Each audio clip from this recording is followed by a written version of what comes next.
Ladies and gentlemen, welcome to the first ever FitAid segment amongst a pile of plates. I am surrounded by some incredible athletes here at Crossfit Klew for Misfit camp.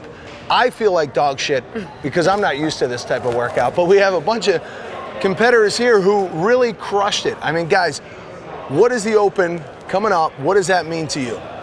It's a whole year of training paying off. We do this every day for multiple hours a day, and the Open is our time to kind of test ourselves and see if we've gotten fitter each year. So, Dex. For me, man, at home we have a team for CrossFit Maximus, and it's about kind of putting on for the team and showing how hard the work's been going and how far you've come and how good you can show up for your team. Ours is trying to get into that last heat, so we can try hard to make the push for games. So it's showing out, man, putting the community on our back, working hard for those 5 other people. Ladies? Step 1 and hopefully 3 steps to the ultimate goal of the CrossFit Games. So, gotta start somewhere, starts in the Open.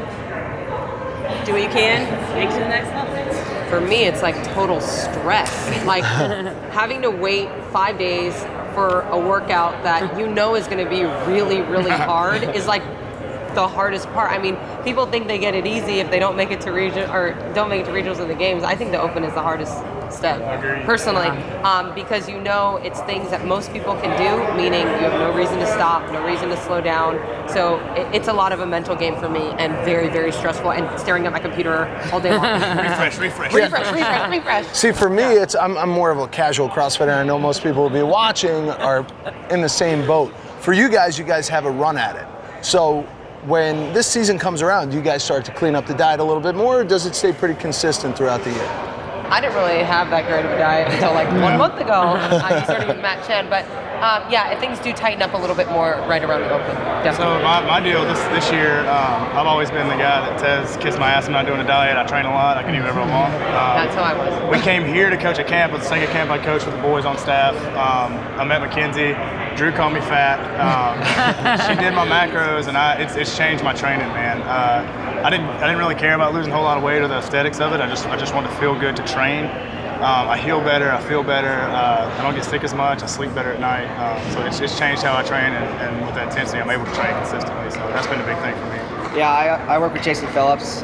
We've been, cleaning up my nutrition for the last couple months. So we're going to keep it the same as it is now to, not change anything going into the Open, because we're going to be training through the Open as well. So I don't want to change something and have it backfire, so keep everything the same. Whatever this guy's doing is working. He's shredded, yeah. Him and Ant came last year. Ant is a motor guy, and so is he, and they're the strongest cats here. Buddy, show your abs. Go ahead. Show them. Come on. Yeah, there we go. That's what you get when you CrossFit a lot. So coming out here with all these great athletes, right? And you're seeing a lot of people, you're like, oh my God, every year everybody gets just a little bit better. I mean, what does this mean for you guys to be around all these great athletes? And when you go back home, you don't have as many people helping you out. So do you really cherish these moments when you get to train with all these athletes?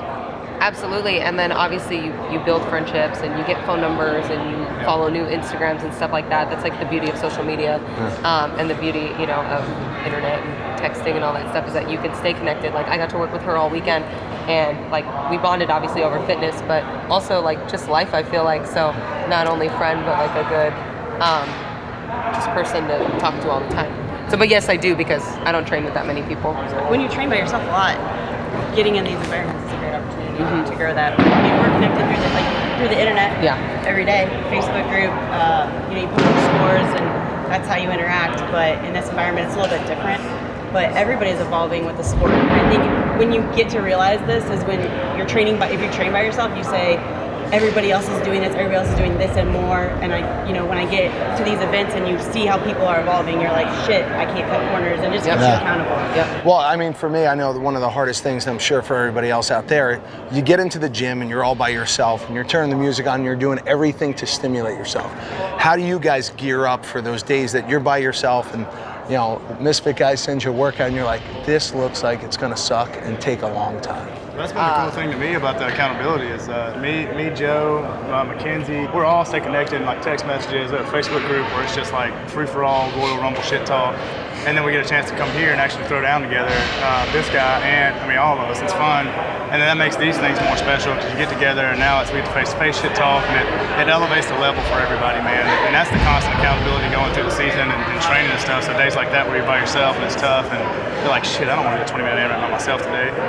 So you guys are all over the country. Everybody's training in different areas.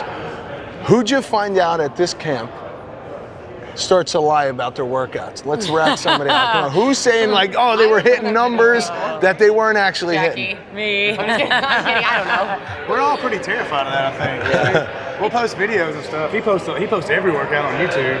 Well, shit, if I looked like him too, I'd post them up. Yeah, it's terrifying to do that. So like, I think day to day, we'll send videos and stuff and try to keep each other accountable. I would hate to see somebody. Honest. You know, you have a video camera that you know you're gonna share. Like. Yeah, I would hate to see somebody come here. I know a great special effects guy. If you post, if you post a score and you know it's gonna be a good score, everybody's gonna be like, no way, it didn't happen. Who's the first one to call everybody out? Travis or Jordan? Yeah. Travis seems like he would be the one. Like, Jordan you can't receives it all win. the time. You can't ever win in an honest way. It's like you did something. That's why I started to make this easier. videoing, so I can fucking send him the video and say, He does it every day now. It's a YouTube channel. So, So Katie and I are sold on Misfit programming. We were like, we're leaving here and we're starting ASAP because there's a huge gap. Like everybody and their mom throws out programming these days, but watching, not just watching you guys on Instagram, but watching you guys here, like the level is unreal. Like there's got to be something that Misfit's doing that's fucking working. This is crazy. The thing that attracted me to the boys was the passion and the stuff they pour into athletes. The culture. And when I met them, I was on another like internet program you can find if you Google CrossFit or whatever. And the thing that attracted me to them was the passion that the boys have for the athletes. For keeping you healthy, for teaching you to move correctly. Yeah, I agree. It doesn't matter who you are. Yeah, it doesn't matter at all. That's the cool part about like this that camp, a that lot. there was every freaking level, and it was so inspiring to the people trying to work their way to where you guys are, to just like interact with you guys and be like, oh my God, they're so amazing. Well, valuable, man. We've had 2 revelations this year. One, we're both too fat. We should clean up our diets at Wannapalooza. We need to talk to Kenzie about diet. Yeah. And now 2, we should start working out more. Yeah. So hopefully next Misfit camp, me and Jackie will be able to at least hang with you guys. We had the clean ladder with them at the No end. shot. No shot. I could have hung with the girls. I could have Yeah, I hung want with to the do girls. that bitch work I keep hearing about. That's literally the one thing. Yeah. I just started. Yeah. Zero sexy videos. You learn a lot about yourself. The fact that it's called bitch work, I was like, this program is awesome. Because they just straight up call it what it is. Nothing Yeah. to it. Just That's work the hard. brand. I look at it and I'm just like, yeah, that's not going to happen. Not today. Not today. Not today. No, Yeah. thank you. Somebody's got to get lunch. Yeah. Well, guys, thank you so much. Best of luck to all of you guys and all the athletes out there on the Open. I hope Dave Castro doesn't get any more crazy ideas, but I'm sure we're going to see some stupid shit. That's our first segment. Thank you guys for being on the first segment. Yeah. Amongst a stack of plates. That's Kenny and Jackie. FitAid, thank you guys so much. Misfit, thank you guys so much. Check them all out on Instagram. They're easy to find. We'll post it up underneath this.